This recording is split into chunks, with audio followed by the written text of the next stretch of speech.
te pour man loolu c'est très important. Abdoul Mbaye bi mu quitté primature. dafa dem ba am impression que dañ ko brutaliser de trop surtout ak. affaire soxnaam jabaram jugement bi. voilà ak service secret yi dem bay sàcc ay documents am këram. yooyu aussi dafa xaw a ëpp. xam nga na nit dina des fois di nga ko def loo xam ne dafay dem ba sës aussi. xëy na peut-être ni muy fayoo ëpp na wala waruloon fayoo nii mais en tout cas daal moom it bi mu jógee ci nguur gi am na ay coups yu mu jël. parce que aussi booy analyser da ngay wax lépp. non non c'est voilà. Il n'a pas été accepté par les. d'accord léegi Cheikh fi ma bëgg ñu ñëw fii itam mu nekk lu am solo parce que dégg nga procureur ci waxam daanaka posé nañ ko question bi à plusieurs reprises sax mu concernant rapport IGE bi nekk ci réseaux sociaux yi. mu joxe article bi nga xam ni condamné na ko te itam instruire na ci enquête dik loolu lan nga jàpp ni loolu la mën a jur ci rapport boobu nekk ci réseau yi. Pape amul benn démocratie ci àdduna. boo xam ne nii am na document bu intéressé opinion bi presse bi mën ci jot. même confidentiel. ak bu loolu amul confidentiel xam nga ñan la engagé. fonctionnaire la engagé.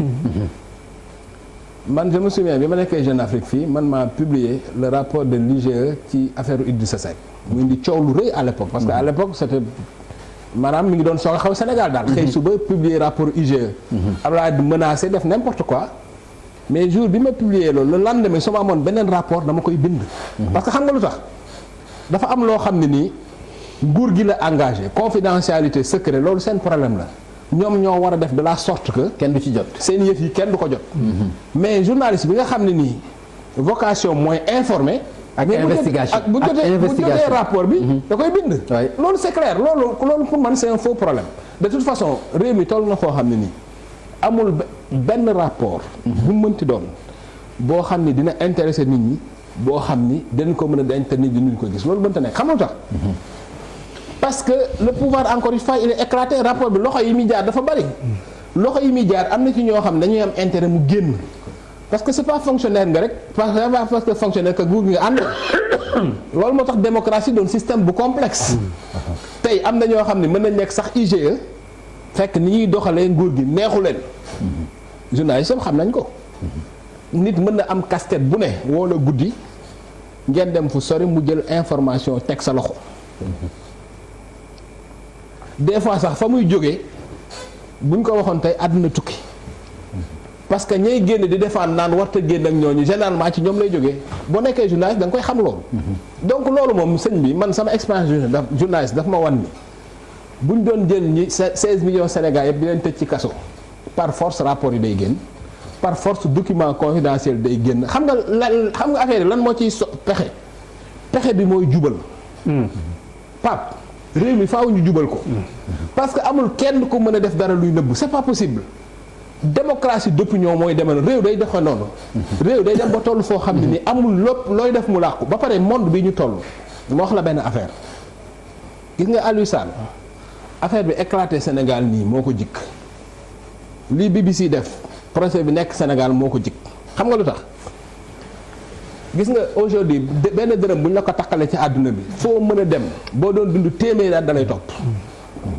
Frank Timis gis nga bi mu signé Cosmos ñu jox ko xaalis boobu bi mu duggee ci comptam boobu la service secret àdduna bi yëpp commencé teg seen bët parce que àdduna noonu lay doxee faaw dañ ko coller motif pour jël xaalis boobu wala boog jël seen wàll donc képp ku ci bokk képp ku ko jege sax parce que Timis aussi c'est un gars boo xam ni c'est extraordinaire. koo xam ni da nga jaay drogue ba sa réew ba nga dëkk mënoo faa dem. kooku man c'est extraordinaire je me demande sax suñu autorité ni ñuy mën a def ba mën a toog ak moom. vraiment parce que Timis vraiment en termes de drogue de criminalité internationale.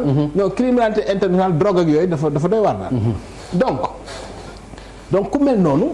mais amul benn opération muy def ci àdduna bi te duñ ko topp parce que foofu la àdduna bi toll. amul fenn foo mën a denc benn dërëm te duñ ko xam amul benn deal boo mën a def te duñ ko topp tey moment bi nga xam ne ni da nga doon nekk homme politique Afrique wala Europe wala feneen am ay milliards mu nekk fenn am jàmm loolu moment boobu àdduna bi weesu na ko. d'accord foofu la àdduna bi toll. d'accord donc intérêt Aliou Sall. bu fekkee ni deful mooy.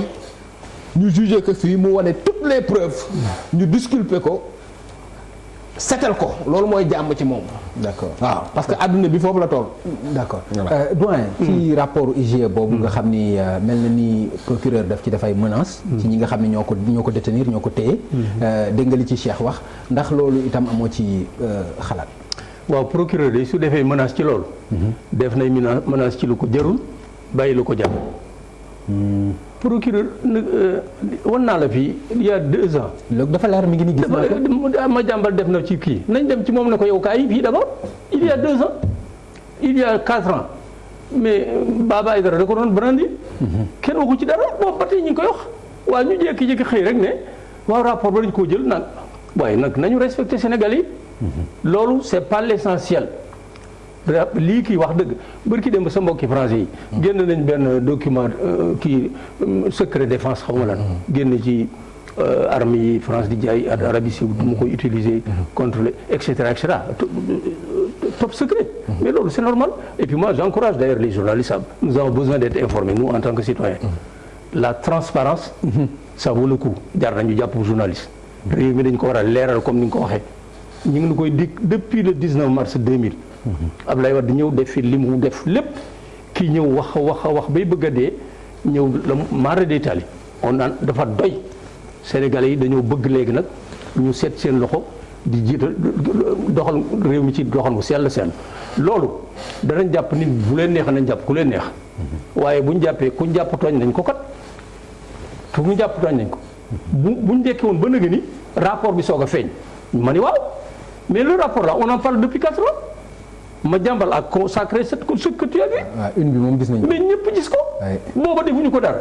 tey procureur de la République ma ni am na leneen lu mu wax lu loolu na teg baaraam ci li nekk ci rapport bi loolu moo am solo. mooy Ali Khaled ji. waaw leeral. mooy Ali Khaled ji waaw moo gën a wóor quand même. ci biir déclaration wax na ci ëllëg concernant mbiru Fallou Sène. bi nga déggee loolu itam je pense suivre nga ko. lan nga si gis que ni dafay gaaw peut-être gendarme bi nga xam ni tuumaal nañ ko ci mën na ci am ay démêlés judiciaires lan nga gis loo xam ni itam mën na nekk ëllëgu procès Fallou Sène boobu dossier bi. noonu kay lu baax la. faagaagal nit procureur nee na dem nañ ba avance ci enquête bi ba léegi ñu jàpp ki ko def léegi ñu jugé ko loolu jàmm rek la. li ma ci jaaxal rek mooy pourquoi maintenant. d'accord pourquoi tey jaaxal ñu bari. pourquoi aujourd'hui ok alors que bon dossier boobu chaque jour nga dégg étudiants yi di ci wax di ci yuuxu. tu vois donc pourquoi tey c'est un problème je veux dire. d'accord mais en dehors de ça.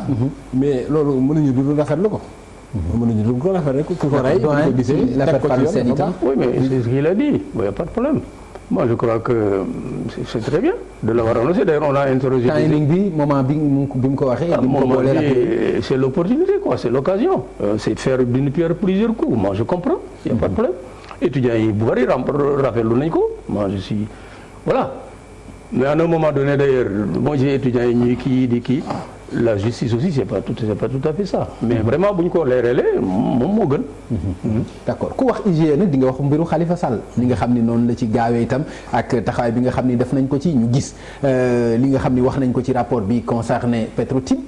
ndax doo def différence ci ñaar yooyu amul lu mu la inspiré itam rapport ba la ni mu gaawee. non li ma inspiré président gis ko rapidement non li ma inspiré kay lu leer la bële jël nañ ko yóbbu ko ci yoon bi yàlla def it par la force des choses dem na ci yoon nañ jaare lépp ci yoon rek maanaam yëf yi na doon enquête bu claire bu transparente ba pare xam nga léegi àdduna bi Pape ni mu bind. dégg naa procureur mu ne bii sàll la bii sàll la itam. bi gaaw sàll la bii yéex sàll la.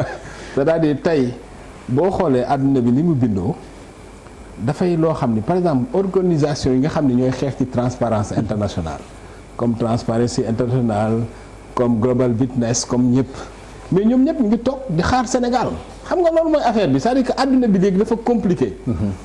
tey xoolal par exemple Khalifa Sall bi ñu ko jugé fii li ko naqari wala dafa dem CEDEAO bi mu demee CEDEAO dañ ko jox dëgg ci immunité donc organisation yi nga xam yépp dañuy xeex guerre ci Sénégal ñu ngi toog ubbi seen i bët ci àdduna bi laa wax di xoolal par exemple li xaw français ak quelques kon ku plaintul fii mën ngaa plainte dafa nang benn mouvement bu tudd Sherpa xam nga nu ñu def dem France devant le parquet de Paris porter plainte contre Bongo contre Obiang Nguema contre Denis Sassou Nguesso dem identifier biens yi nga xam ni moom lañ am yépp France tu comprends seen i immeuble ak seen i oto seen i xam nga lu la nit ñi topp leen fële ba daan leen foofu la àdduna bi toll gis nga Pape bu ñu passé affaire yu Petro-Tim ak yëpp xam nga man ban leçon laa mën a tirer ci lii lépp il faut que ñi ñuy jiite ñëpp à quelque niveau qu'il se situe xam ni àdduna bi soppeeku na il fut un temps xoolal tey par exemple réseaux sociaux yi xam nga Sénégal am na scandale yu gën a grave fii yu ñu fi dégg te affaire demul noonu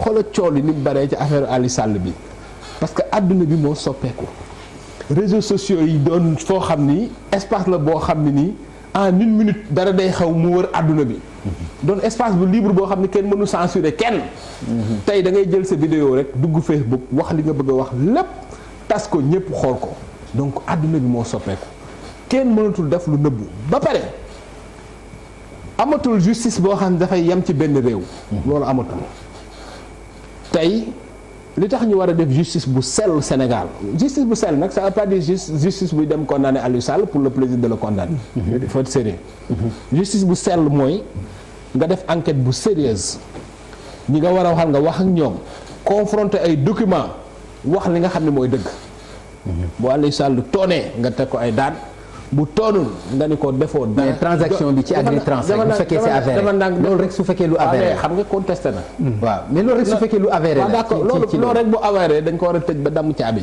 d'accord mais dama ne xam nga dafa contesté dafa contesté léegi xaaral rek parce que justice bu sereine encore une fois du justice boo xam ne rek nit ñi dañuy joxal nit rek mu ñëw ne da koy condamné déedéet d'accord mais procureur ne serait-ce dans son intérêt moom pour carrière am pour avenir am dafa war a def liggéey bu sell bu mucc ayib. d'accord parce que amul liggéey bu muy def fii boo xam ne nii organisation yi nga xam ne dañu xeex ci transparence ci àdduna bi duñ ko lëx mbët wala duñ ci wax maintenant nag bu ñu préjuger ni kii coupable na wala déet encore une fois j'insiste beaucoup sur ça. parce que Aliou Sall li mu bokk ak Macky Sall ndey ak baay teewul mu am ay devoir am ay droit am parmi ces droits il y a la présomption d'innocence. d'accord merci war ko condamné te jugé